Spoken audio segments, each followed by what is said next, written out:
muri uyu munsi w'umugisha utangaje Yesu aduhaye, reka ndakwifuriza rino jambo ngo ubone ukugira neza kw'Imana. Mwami Yesu aguhe kugira neza kwayo. Imana icishe kugira neza kwayo ku buzima bwawe, mu byawe no mu bawe, mu bana bawe, mu muryango wawe.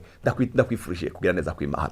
Dusome Izaburi ya 27 umurongo wa 13 na 14. Haravuga ngo mba narihebuye iyo ntizera ko nzobona kugira neza kuhoraho mwisi y'abakiriho.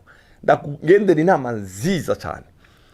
Satani ateza abantu kwihebura no kutizera. Turamusenye mu izina rya Yesu ku buzima bwawe. Mba narihebuye iyo ntizera ko nzobona kugira neza kw'Imana mwisi y'abakiriho.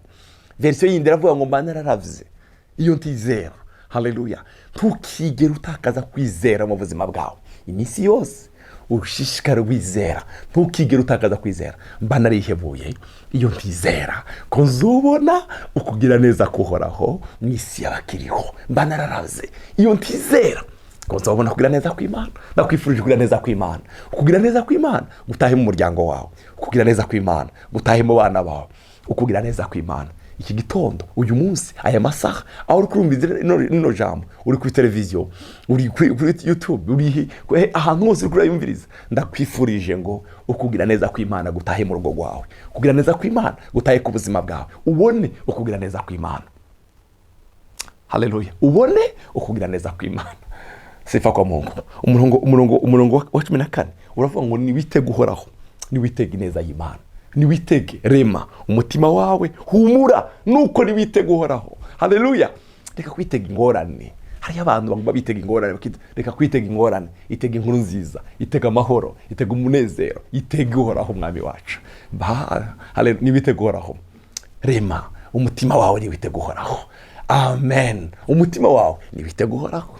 Rema umutima wawe, witege uhoraho.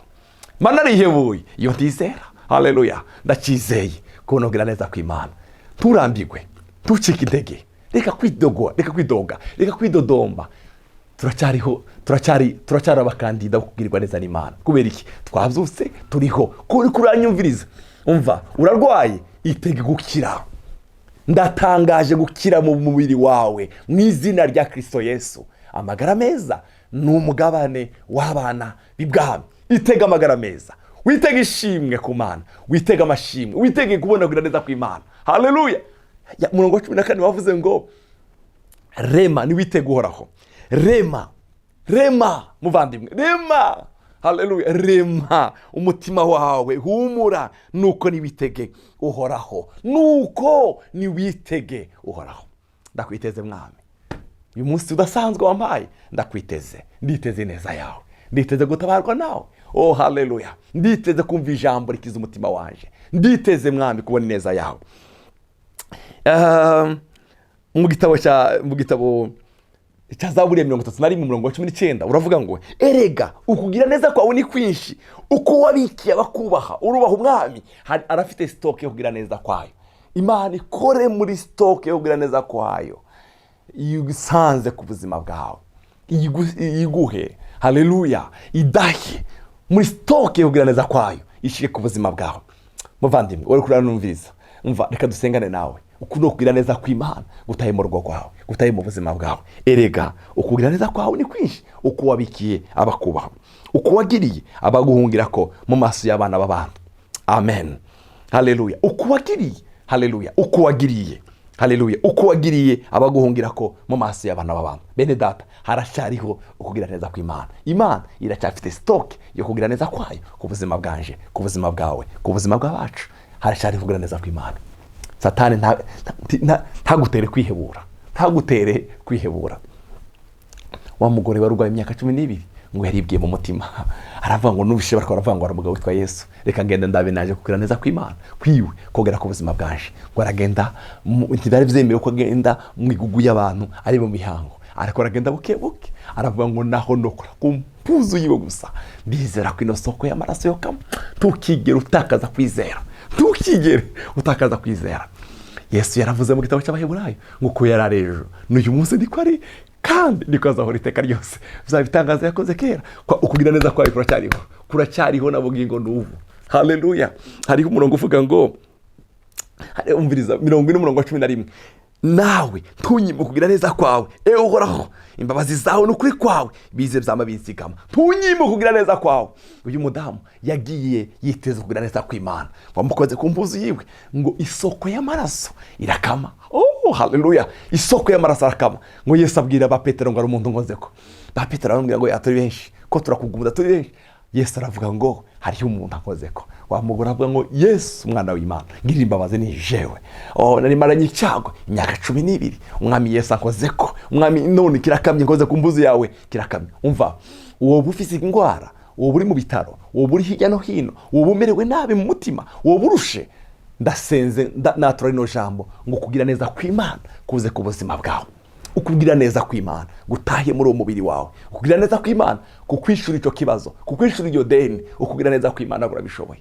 Kugira neza kw'Imana kwakishije umugore wari umaze imyaka 12 yagwaye amerewe nabi, amaze kugira neza kw'Imana kumutahaho. Haleluya, ukugira neza kw'Imana. Amen. Mu gitabo cy'Itanguriro, mu gitabo cyo Kuvayo 33:17 aravuga ngo uhoraho yishura Mose ati nicuvuze naco ndagikora. Iki kugira neza kwayo, nicuvuze naco ndagikora kuko nakugiriye ubuntu nkakumenya izina. Mose aramwishura ati ndakwinginze nyereka ubwiza bwawe. Uhoraho yishura Mose ati ukugira neza kwanje kose nzogucisha imbere yawe. Mene data, kugira neza kw'Imana guca imbere y'umuryango wawe, guca imbere y'abana bawe, guce ku buzima bwawe, guce kuri ako kazi kawe, ukugira neza kw'Imana. Haleluya. Imana ibwira Mose ngo Mose reka abwira Imana ngo ndakeneye kukubona, numva shaka kukubona. Uhoraho yishura Mose ati, Uhoraho aramwishura ati ukugira neza kwanje kose nzogucisha imbere yawe, nivuge mu izina ko nduhoraho ndi imbere yawe, kandi nzogirira ubuntu nzobugirira, girira ikigongo nzokigirira. Amen. Nzocisha ukugira neza kwanje kose imbere yawe Mose we, nivuge mu izina ukugira neza kw'Imana kose guca imbere yawe, gufice ku bana bawe, guce ku buzima bwawe. Umva, urarwaye, umerewe nabi, urafite ikibazo umaranye igihe kirekire, ndasenze muri no jambo rivuga ngo Imana icisha ukugira neza kwayo kose kuri icyo kibazo cyawe. Imana icishe ukugira neza kwayo kose. Haleluya. Imana icishe ukugira neza kwayo kose ku buzima bwawe. Haleluya. Ukugira neza kwayo kose. Imana icishe ukugira neza kwayo kose. Mose yari yabwiye Imana ngo ndakeneye kukubona, ndakeneye kukubonesha amaso yaje. Iramubwira ngo ntacu nzocisha ukugira neza kwaje kose imbere yawe. Banarihebuye iyo ntizera ko uzobona kugira neza kw'Imana mwise bakiriho. Ndakwifurije ndagusengeye ngo kugira neza kw'Imana guce ku buzima bwawe. Twihebure. Yavuze ngo rema mutima wanje we rema, niwite guhoraho, niwitege neza y'Imana, niwitege kugira neza kw'Imana. Yavuze ngo ndafise stock. Haleluya.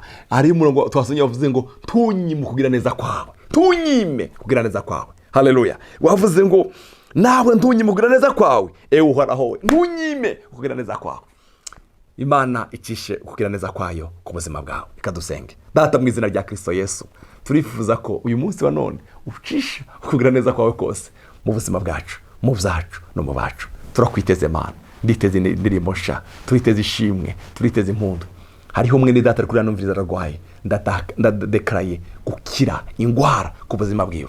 Ukugira neza kw'Imana kumutaheho, kumutabare, kumukize. Hari ufite ideni, ukugira neza kwawe Imana. Hari uremerewe mu mutima, ukugira neza kwawe Imana. Hari uruhijwe n'abana, ukugira neza kwawe gutahe mu rugo. Haleluya. Hari umuntu arushe Mana, ukugira neza kwawe, ukugira neza kwawe ugucishe mu buzima bwiwe, mu rugo rwiwe. Aho kugira neza kw'Imana guciye nta kindi gikurikiraho atari ishimwe n'impundu. Urakoze mu izina rya Kristo Yesu tubisenze. Amen. Ndabakunda bavandimwe.